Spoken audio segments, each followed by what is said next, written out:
do I. For a show that is unashamedly kinky. Joining me on the top shelf at the newsagents tonight are dominatrix Janet Street Porter. None on the run, Sandi Toksvig. Naughty Vicar Johnny Vegas. And Kinky Tinky Winky Alan Davis. Right, so before we get down to business, I want you all to give me the horn. Janet goes... You've been a very naughty boy. Sandi goes... Johnny goes... And Alan goes... Whatever floats your boat. Now, on with our first question. Describe the technique of the world's greatest kisser. Was there a contest? There was. An actual winner? There was, and there was a winner. Is it a human or it was an animal? Have you been kissed by an animal ever, Janet? Donkey, maybe. I've kissed but only in a You didn't know? You know, a tiny bit of bile came up in the back of my throat. This was a competition. And as you might imagine, if cliché were piled upon cliché, which nationality would win? Scandinavia. The The Scandinavians? The Italians? No. The French? Les Français, Oh, oui. you think it's the Toi, c'est Français. I think it's the Scottish. Have you found them particularly good osculators? No, I just did a quick survey in my head. And I could only remember 4 countries. And it certainly wasn't the Australians. No. His name was André Brûlé. He was a famous actor in the first part of the 20th century, a rather stylish actor. And there was a competition. It was just after the First World War. It was in Biarritz. 80 participants, as far away as Russia and America, took part. And American kisses were described as flaccid. Oh. I would have said forceful. Forceful? No, you would have thought. Russians were eruptive. Italians, burning, which you'd think was good. Ardent is another word for burning. Ardent kisses. I'm still on erupting kisses. What are those like? I was volcanic. I think that was the bit of second about Oh, yeah, That's not where you think you're getting a normal kiss and they suddenly stick their tongue out and you weren't expecting it. That can happen. I know. or you kiss them and you put your hands up and shout, bingo! But I'm afraid the word that was described for English kisses is almost all too predictable. Cheap. Frigid. Wet. Moist. Frigid. Tepid. Tepid. Oh, wonderful. I'm disappointed in our nation we are. Spanish were vampirish or vampirish, however you would say it. Vampire-like. But the winner, who, although he was a Frenchman, French kisses were described as chaste. Which is Really? most French unsurprising. kissing is... French kissing itself is far from chaste. It's cataclysm. It's cataclysmic, exactly. Yes. No, the actual word for it is cataclysm. Oh, is that what they call it? It's called... Yes, and it's something pigeons do, bizarrely.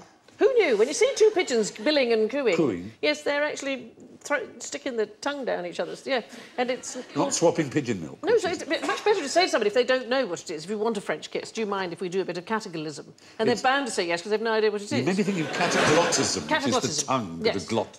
Cataclysm is a disaster. No, I think you misheard me. It's my Danish accent. Oh, I see. Right. Can I ask Sandi a question about the pigeons? Yes. Yeah. Do they have sex through their mouths? No. Oh, how do they have sex, just by the way? The normal way. In the normal way. Yes. Is this news to you? I know you've been married a few times, but you don't have children, do you? No, I don't have children, but I've never had sex with a pigeon either. I just... Can I just Call say... yourself a Londoner? The pleasure of Janet questioning 2 homosexuals on this subject is... See you doing the extra show. They're doing it! No, they're feeding. Do you have any familiarity with anything kinky, though? Yeah, I once had a boyfriend who said he wanted me to tie him up and be a dominatrix, and he booked a suite in a hotel and ordered a load of drinks, and just as the butler brought the drinks, he got out a dildo and a pair of handcuffs, so I had to sit on both sex toys at the same time. Oh, my God. Anyway. Sit on the handcuffs. I sat on everything. I didn't want me to be associated with all this hardware. Oh, to sit on them to hide them? Yes.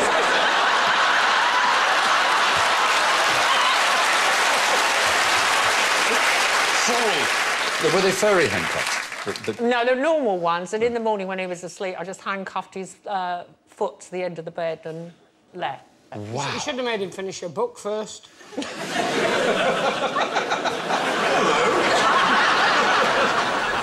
it just men in the kissing competition? Yes, it was. I suppose they wouldn't have had women showing off their kissing technique. No. That would have been thought to be Not appalling. Not in those days, exactly. So what was he kissing? The back of his hand? No, he was kissing women, but he was kissing them. It wasn't a mutual kiss, if you see what I mean. Oh. He gave them kisses. The idea was the technique, he would grab their waist and sort of push himself down. The whole thing was almost like a sort of ballet dance. It was not about the actual sort of long snog. It was about the elegance with which you did it. And that's where he won his awards. And there's a very famous photograph, you probably know, of a similar kiss, which is amazingly evocative of a great victory, VJ Day. Oh, the one with the sailor and The sailor and the woman in New York, which is hugely famous. And in 2012, that recently, they were reunited. They're both alive. Her name is Greta Friedman, and he is George Mendonça. They had never met. He just simply saw her in the street, swooped her up and kissed her, and the photographer got virtually the photograph of the... Didn't she rather famously slap him afterwards? She was not pleased at all, no, absolutely. But when they had a reunion in 2012, they were very friendly, and she realised it was a fabulous moment. He was swept up in the joy of VJ Day. So did they shag? I think not if she slapped him afterwards, although... No, I mean, No, that on the doesn't reunion. mean- On the reunion? That's my point. You know, when there's no... Yeah. You know, victory anywhere day, and you're just speed dating and you do that. Then you're not likely to be takes a thanked. picture. Yes. No, you're likely to end up in a court with injuries for you lawyers. Yeah, exactly. So there you go. The world's greatest kisser was a French actor named André Brulé. But who was the most shocking kisser of all time? Thor. Oh. Oh, hello. There we've got two... they're probably called... Britney Spears and Madonna. That is, you can just see, is what pigeons do. That's... Oh, yes. There was only one marshmallow left. I've only ever had one screen kiss, and it was with the wonderful American comic Mike McShane. Oh, yes. Mike terrific. McShane. You did a sitcom with We him. did a sitcom together. And he knew I was very nervous about the kiss because I wanted it to be... I didn't want it to be comic. I wanted it to be real. There's always that worry when you're doing a comedy. Yeah. And he knew this, and so I was very anxious. And the very first time he leant down and he kissed me and passed me an anchovy with his tongue. I was less nervous after that. Yeah, I had a film where I had to kiss Jude Law and Ewan Griffith. It was awful. And they were nude. Oh, God. Misery. But anyway, shocking kisses. Though that's, I suppose, shocked some people because it's lesbiotic, but... Lesbiotic? I must go home and give the good news. So are we talking about a screen kiss, or are we talking... I'm talking about the word shocking. Thank you, Alan. Is it something electrical to do Yes, with it? the Venus electrificata. It's one of those things. Whenever you invent a new technology, people experiment with it in extraordinary ways. And of course, electricity. When the power to generate electricity first arrived, people tried all kinds of exciting things with it. And one of them was to suspend a woman such that she was not earthed, and then get men who were earthed to kiss her. And you can see he's winding round in order to create an electric current. And you kiss them and you get a tingling feeling. Well, we used to, when I was a kid, I grew up in the United States, we used to have electric shock parties, because you had very cheap... You put your tongue on the batteries? No, you had sort of cheap nylon carpet, and you'd turn the lights out, and everybody would stand and rub their feet on the carpet like this, and then they'd go, now, and you'd all kiss, and there'd be a little spark. Yes, we used to do that at prep school. We had there's an area which would cut off for the ponies to graze, whatever, which is an electric fence. You grab the electric fence, and the shot would go through like a wave through the whole line of us. It was kind of rather fun. There was also Stephen Gray and his amazing orphan boy, who he hung down and put a current through him, and the current attracted various objects. And this became so popular, he actually made a kit. You had to provide your own boy, but otherwise you had the kit with various glass rods and things like that the electricity would pick up. But as with all new inventions of any kind, people are going to try... Electric cock. Yes. And it was discovered in ultraviolet light, Johann Ritter, decided he would try... In the early days, there was what was known as a voltaic pile, i.e. a battery, and he basically tried it on his groin. And he described it. His organ began in a state of medium swelling, what we call a semi, I guess. He wrapped it in a piece of cloth, I hope you're taking notes at home, moistened with lukewarm milk. That's lukewarm. Try it, put your elbow in it, and if it doesn't burn, and it's not cold, like with a baby's bath, OK, you're following, you're taking notes, I'm doing it slow enough, then delicately you touch the wire from the positive pole to the cloth, and with the other hand you close the circuit. A shock jolted him, followed by a pleasant tingling. The swelling continued. Warmth spread from his groin, and then, finally, consummation. You're sitting in your house and the lights start flickering and you know he's at it next door with the milk cloth. Yes. I mean, I'm sorry, Channel 5's gone off, it'll be him next door with the milk. You know, every Christmas they always say when all the lights go down and you can't cook your turkey, it's because we're all watching telly. It's not, because all over Britain people are trying basically lukewarm milk on there. Milk on their willies. Yes. I shared a dressing room for a while with a very short actor, and I came into the dressing room one evening. I think I was a bit early, I wasn't expecting him. He was completely naked, and he was trying to get his entire genitalia up into the basin. I said, "What are you doing?" He said, "I thought it was a good idea, I thought it was a good idea." I said, "What?" I'd got some muscle heat rub. Ow!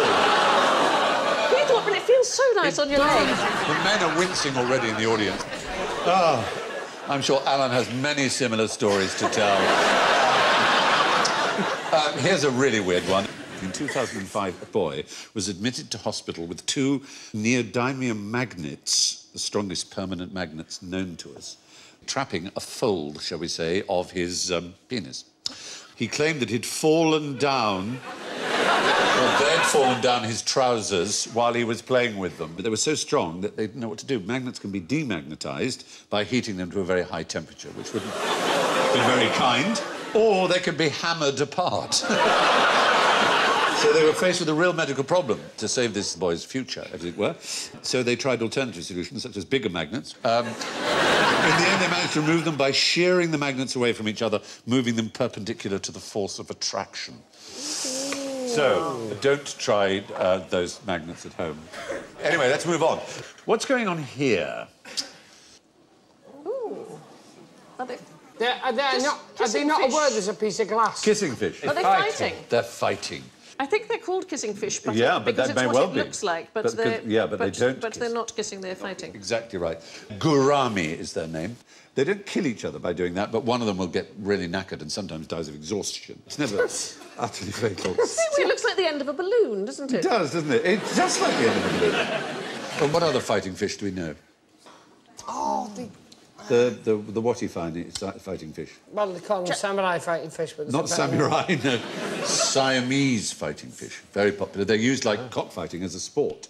They keep each separate in a little, just alone in a tank, so it doesn't waste its energy by seeing another male. There's another version and they have little swords. Well, they're really vicious fighters, and the one that loses just flees for its life, basically. But you bet on them, essentially. It's like cockfighting used to be.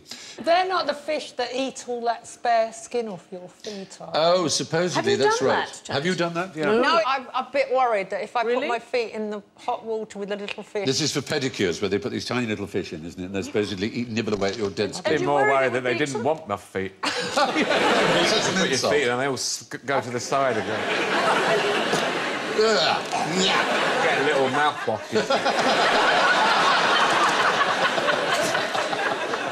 I've done it.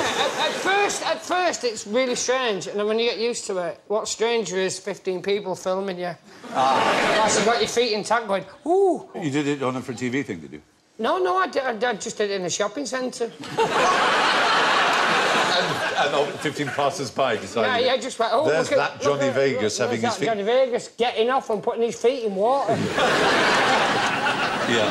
They have a lung-like organ in their bodies, these fighting fish, which means that they can breathe air. And actually, if we had enough supersaturated water with oxygen, we would be able to breathe water. And some people believe this is the future of the human race for, you know, for diving and space travel and things like that, that we actually breathe water. You do know after this I'm going to go home and drown. No, don't. I'm going to write out I take in bits of what you say to me and then guarantee my family it's safe. Stephen said I can breathe underwater. There are certain earlier things... I am the future! There are some earlier things I've recommended that you can certainly do, but not the breathing of the water. But the lukewarm milk is fine, you can try that. Yeah. I'd rather just drink it. What? Oh, the milk. Sorry. Oh, God. Yes, I understand. So, good. When Gourami appear to be kissing, they're actually fighting. What's so attractive about ordinary people? Not the movie, which is a very fine movie, of course. It's the massive cars they drive. The buses. Ordinary people drive buses. Well, you mean ordinary people are on buses? Yeah. Symmetry. Well, it's not quite symmetry. This is known as coenophilia, and it seems that if you take two not very good-looking people and merge their image, people are more likely to be attracted to them. And Dalton, who was a famous criminologist and was interested in the appearance of criminals, thought he would try and find the absolute criminal type by taking photographs of criminals and merging them. And he was astonished to find the more he did so, the more pleasant they appeared to be. So you average out people's looks, and we are more attracted to that, it seems. We've actually done a little merge of some of our friends around the table just to show you how attractive you look when you put them together. Oh, yeah. Ta-da! Oh, yeah. It's Jean from Tenerife. Oh, no, he looks like a tennis player. You do look like a tennis player with an open piano lid. Looks very nice. And let's try the other two.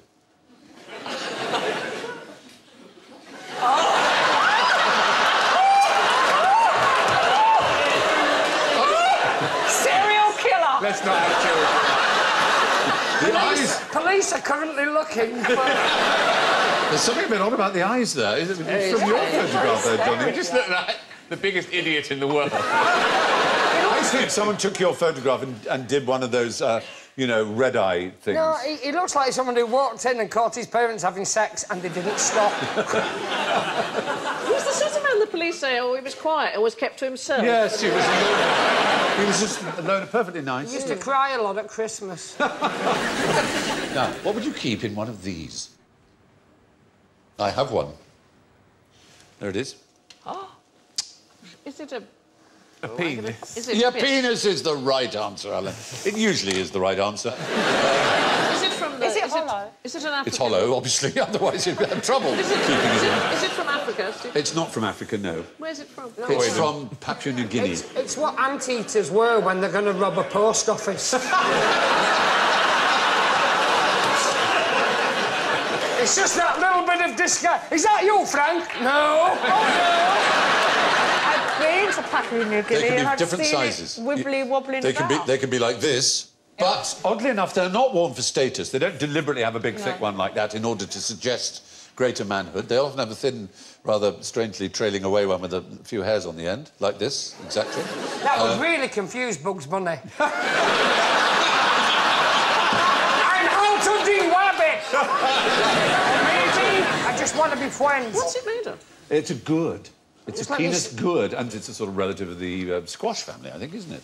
I went to Papua New Guinea. Amazing place. It's fantastic. And I was taken to this remote island on a boat, and then they painted me with war paint and presented me with a pig and a pile of yams. Oh. Pig, and then they did these gourd dances. Really right at you. Right Wow. at me, yes. They It's dined really, on yams really and clams impressive. and human hams and vintage coconut wine, the taste of which was fabulous. filthy, but the after effects divine.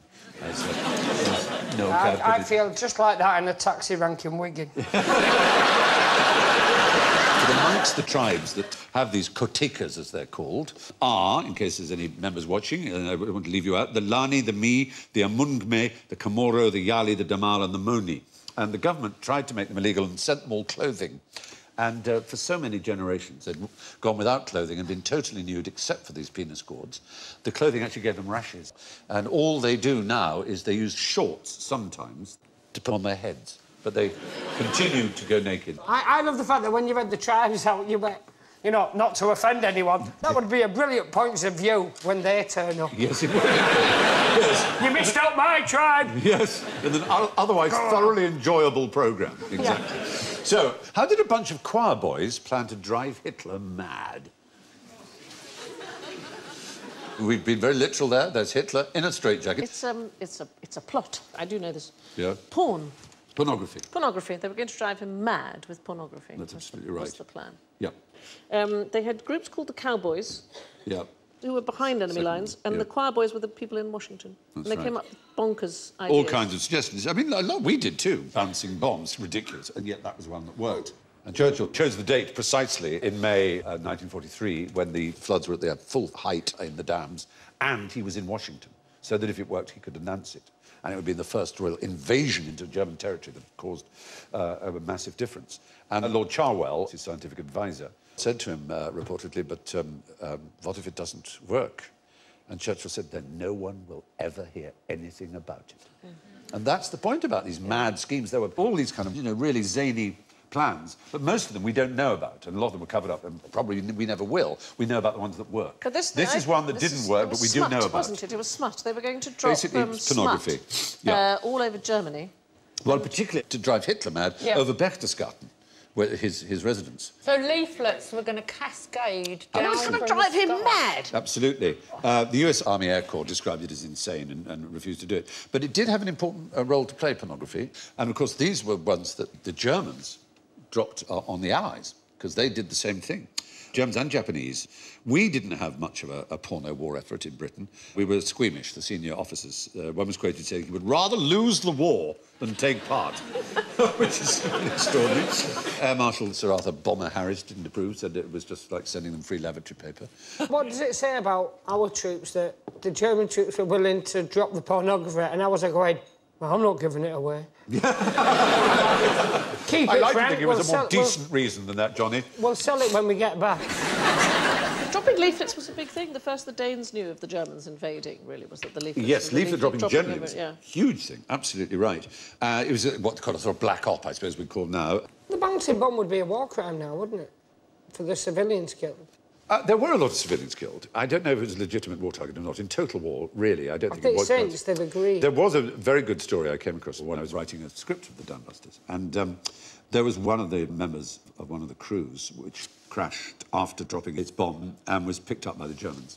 And they were treated pretty well. And one of them said, well, what do you need? You know, according to the laws of the Geneva Convention, are you thirsty or hungry? I said, a glass of water would be lovely.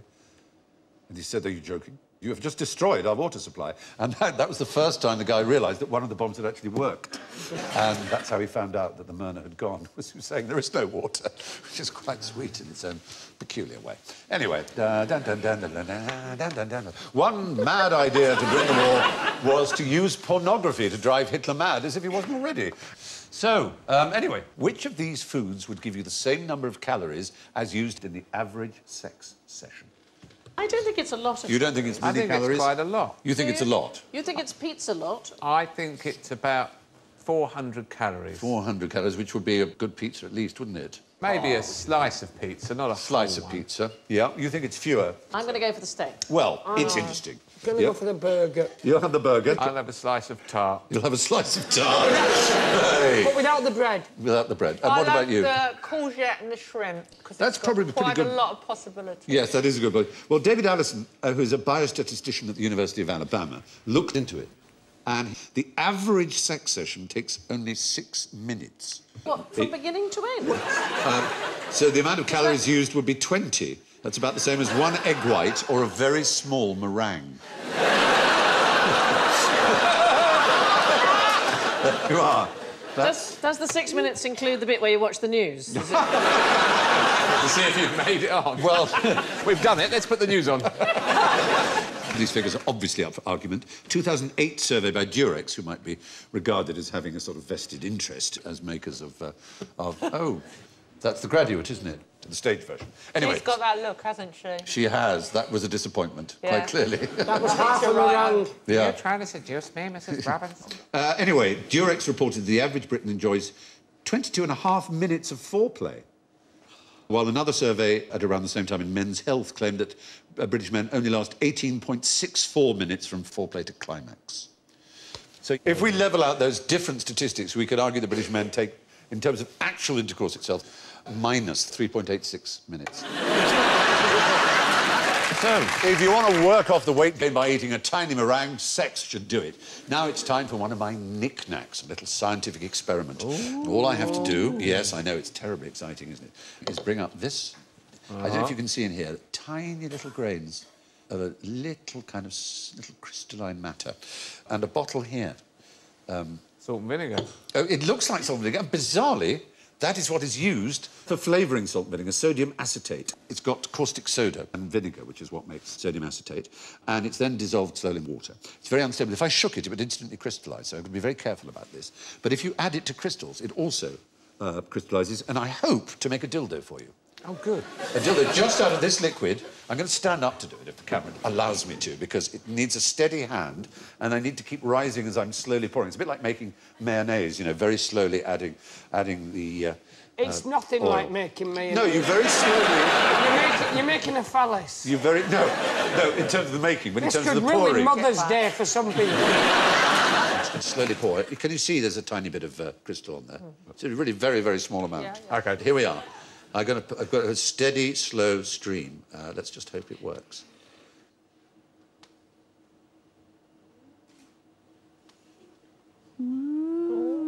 I say. It's a snowman dildo. We're walking in the... We're going to land for just a while.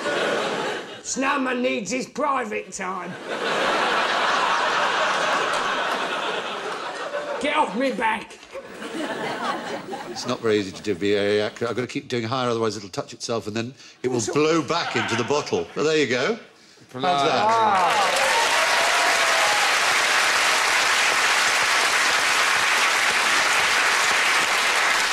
It's exothermic nucleation for the science heads out there. It's slightly warm. It feels rather gorgeous. And, I mean... it's a nice... He made one earlier. It's a nice consistency. It's not poisonous, it's not dangerous, but it's a wonderful effect, isn't it? Yes, it's gorgeous. I like it. Yeah, there you are. It's not an absolutely perfect dildo, but... What's disturbing is it looks like mine. Yes, exactly. So that was the super-saturated sodium acetate knick-knack. And these are the final scores. And for possibly the first time, we have 3 people on plus scores. It's thrilling. What? The winner with 11 is Sandi Toksvig.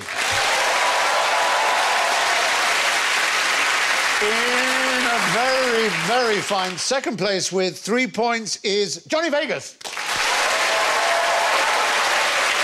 And with a shatteringly impressive +2, Janet Street Porter. Brilliant. And the only one plunging into sub-zero conditions, I'm afraid, is Alan Davis with -15. Oh.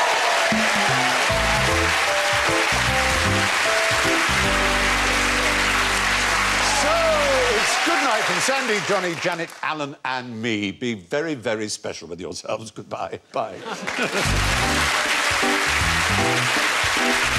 And QI is back, same time next Friday here on BBC Two. And there are bound to be fireworks in just about 5 minutes with Sharon Osbourne and Joe Brand, with Colin Farrell and Jeremy Clarkson on The Graham Norton Show over on BBC One.